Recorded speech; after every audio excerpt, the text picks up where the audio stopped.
Sim පේනවා කොටයක් උස්සන් යන අහිංසක දුප්පත් මිනිස්සු දෙන්නේ. මෙච්චර මේ සහන් ලබා දීලා තියෙද්දිත් ඇයි මේ තරම් දුක් විඳින්නේ? අපි ලොන්ඩරි ටීවී එකකින් ගිහිල්ලා අහලා බලමු. එන්න. අම්මෝ කොටි. ලොකුන්නේ අපි ලොන්ඩරි ටීවී එකේ. මෙච්චර මේ සහන් රටේ ලබා දීලා තියෙද්දිත් ඇයි මෙච්චර දුක් විඳින්නේ?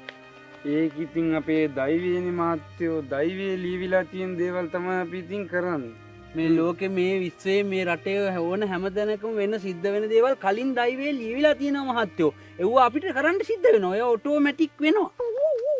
ඒ කියන්නේ මේ දෛවයේ තියෙන නිසා තමයි මේ ඔබතුමාලා මේ දුක් විඳින්නේ. තරම මම මේ හැටියට ඇඳන් ඉන්නේ උනත් දෛවයේ ලියවිලා තියෙන නිසා. මාත් මේ හරියට ඇඳන් ඉන්නේ දෛවයේ ලියවිලා තියෙන හින්දා. හොඳයි. එතකොට මේ රටේ මිනිස්සුන්ට කන්න බොන්න නැතුව අඳින්න පළදින්න ඇඳුමක් නැතුව අපා දුක් විඳින්නේ දෛවයේ ලියවිලා තියෙන නිසා. දෛවයේ ලියවිලා තියෙන නිසා නේද?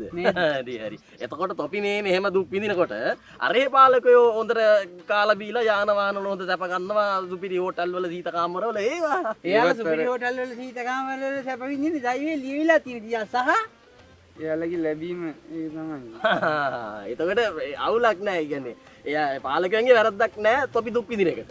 නෑනේ ඒක දෛවයේනේ. දෛවයේ තියෙන දේනේ ඒක. මට ඉතින් ඔය තරහ ගන්නේ දෛවයේ කෑ. ඔය රැව්වා නේද? ඒ දෛවයට තමයි ඒක ලියවිලා තියෙනවා. ඔය අහක බැලුවා නේද?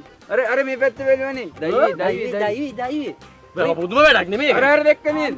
දෛවය. ඒ කියන්නේ මේ වෙන මේ හැමදේම දෛවය යනවා.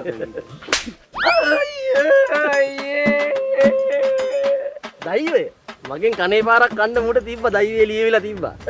ඒකයි. දෛවය නෙමෙයි අයියේ මූ හිතලාමයි කියන්නේ. නෑ දෛවය.